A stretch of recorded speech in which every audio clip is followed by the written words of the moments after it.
In Woodstock, a shootout with police ended with a suspect dead and an officer injured. This all started as a traffic stop on I-575. Atlanta News First Sarah Hammond is live from the Woodstock Police Department. Sarah, you spoke with officers this morning. What have we learned? Well, we learned this morning that the officer who was hurt is okay.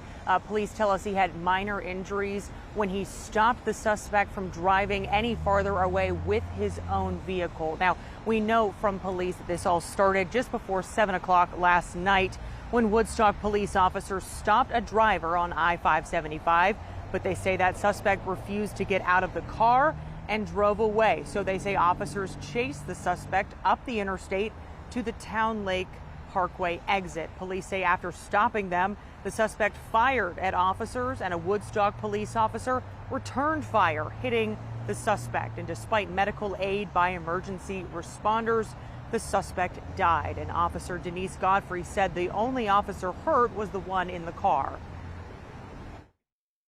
That officer ultimately sustained some minor injuries, but he's okay.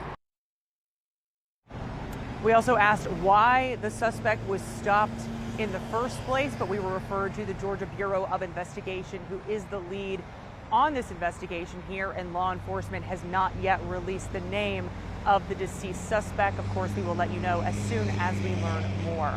Live here in Woodstock, Sarah Hammond, Atlanta News First.